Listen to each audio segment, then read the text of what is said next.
सो हे गाय, कैसे हो आप सब। मेरे चैनल दी वॉच ऑल पे आप सभी का स्वागत है। आज की इस वीडियो में हम बात करेंगे शी हल्क के एपिसोड नंबर 2 के बारे में कि एपिसोड कैसा था। तो चलो इंट्रो के साथ इस वीडियो को स्टार्ट करते हैं।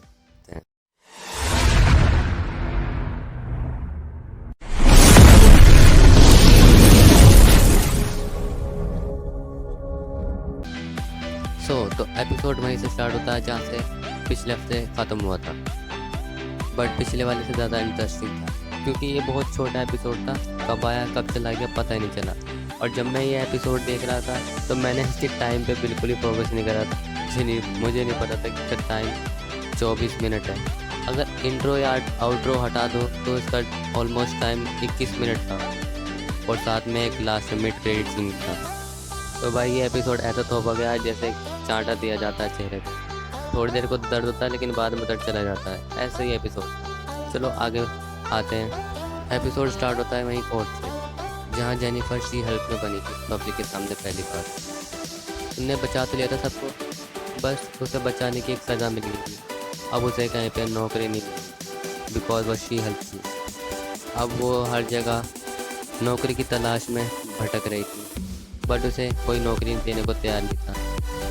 मगर एक बुढ़े भैया आते हैं और उसे नौकरी का ऑफर देते हैं और बताते हैं तुम्हें नौकरी से निकालने का मेरा ही हाथ है। और अब वो नौकरी पे रखना चाहते हैं लॉयर की जेनिफर को नहीं, उसके अंदर की शी हल्क को, क्योंकि सुपर हीरोज को और सुपर विलन्स का केस जेनिफर को अब लड़ना होगा। जेनिफर को नहीं, शी हल्क को लड़ना होगा। तो उसे सबसे पहला केस दिया जाता है उसी के कज़न ब्रूस के दुश्मन एमएल ब्लॉन्स्की को, जो अब एमोमिनेशन था या है। सो शी हल्क केस लेने से मना कर देती है और समझाती है कि ये तो मेरे कज़न का दुश्मन है ब्रूस का, और ये केस लेने से मना करती है। मगर जो उसका जो बॉस था उसने एक शर्त रखी थी, अगर ये नौकरी चाहिए तो ये केस लड़ना ही होगा। तो ना चाहते हुए भी उसे केस लेना ही पड़ा और वो निकल जाती है एमोमिनेशन की तरफ, जहाँ उसे हाई लेवल सिक्योरिटी बेस में रखा गया था। वहाँ एमोमिनेशन से मिलने शी हल्क बन के जाती है, मगर गेट पर ही गार्ड्स बोलते हैं यहाँ पर सुपर पावर अलाउ नहीं है। तो उसे नॉर्मल होकर ही जाना पड़ता है और एमोमिनेशन से बात करनी पड़ती है, और वो एमोमिनेशन से मिलती है, बात करती है। बट एमोमिनेशन की इस बार अच्छाई में दिखाई गई। एमोमिनेशन कहता है मैं तो कैप्टन अमेरिका की तरह बनना चाहता था, बस मैं अपने ऑर्डर्स को फॉलो कर रहा था।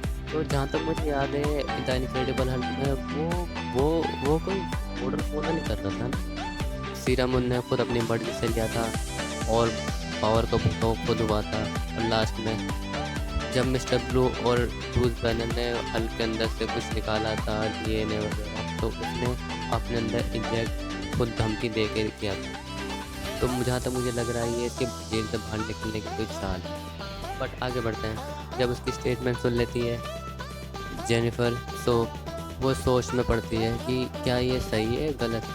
तो ये सोचते फिर वो ब्रूस को कॉल करती है और कॉल करके बताती है कि मेरी नौकरी लगी है। और ब्रूस भी कॉन्ग्रेचुलेसन देता है, बट उसे पूरा सच बताती है कि जो मेरा पहला केस है वो तुम्हारे दुश्मन के ऊपर ही है, एमएल ब्लॉन्स्की के ऊपर। तो हल्क से परमिशन मांगती है, पर हल्क कहता है मुझे क्या दिक्कत है। हल्क को सॉरी लेटर उन्होंने पहले ही भेज दिया था एमएल ब्लॉन्स्की। तो जब हल्क से बात कर रही होती तो हमें दिखाया जाता है कि हल्क फाइनली सकार प्लेनेट पर जा रहा है अपनी वर्ल्ड वॉर या वर्ल्ड ब्रेकर हल्क की स्टोरी पूरी करने कॉमिक की तरह। अब हमें भी हल्क एक सोलो प्रोजेक्ट मिलेगा। चलो भावनाओं में बहते हुए अब आते हैं आगे। मैं तो आपको शी हल्क की फैमिली के बारे में बताना ही भूल गया। जब जेनिफर की नौकरी छूट जाती है शी हल्क की वजह से, तो उसे डिनर पे बुलाया जाता है उसके परिवार की तरफ से। उसकी मॉम का मैसेज आता है। बट जब वो अपना फ़ोन देख रही थी तो उसके वॉलपेपर पे थी कैप्टन अमेरिका की एस, अमेरिकन एस। मतलब इतना प्यार, वो भी कैप्टन अमेरिका की एस से। चलो आगे बढ़ते हैं। उसकी मॉम का मैसेज आया जाता है डिनर के लिए आ जाना। तो वो डिनर के लिए जाती है और उसके साथ उसके कोई रिश्तेदार भी आए हुए होते हैं। सो उसके डैड ने पहले इसको बता दिया था कि नौकरी की बात कोई नहीं करेगा, बट रिश्तेदार तो होते ही हरामी हैं, डायरेक्ट बात नहीं करेंगे लेकिन इनडायरेक्ट बात जरूर करेंगे नौकरी की। और उनमें से एक लड़का सीधा जेनिफर को मुँह पर बोल देता है बुरा लगा तुम्हारा नौकरी छूट गई। बताओ यार कैसे रिश्तेदार हो। चलो उनमें से एक बात अच्छी हुई, उनमें से एक अंकल ओका के बारे में बात तो कर रहे थे कम से कम। वो बता रहे थे कि जब होकाई अपने तीर छोड़ता है तो तीर लेने खुद जाता है या फिर किसी ने भगाता है। इंटरेस्टिंग पॉइंट है, किस दिन बात करेंगे इसके ऊपर। चलो आगे बढ़ते हैं। उसका डैड उसके डाइनिंग टेबल से उठा के बेसमेंट में या फिर कहीं पे मिल जाते हैं और उसे समझाते हैं कि तुम ठीक हो। चलो किसी की ज़िंदगी में डैडी सी तो नहीं। चलो पास्ट के बाद बहुत हो गया, अब आते हैं आगे।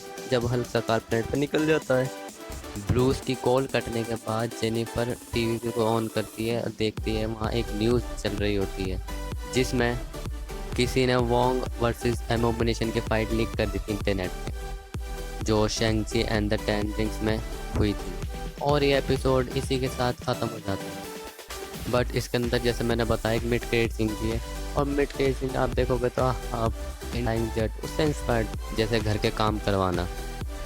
तो चलो यारो, बस आज की वीडियो यहीं तक थी। मुझे तो एपिसोड बहुत अच्छा लगा, वाइब अच्छी दे रहा है, और क्या चाहिए। तो चलो इस वीडियो को यहीं एंड करते हैं।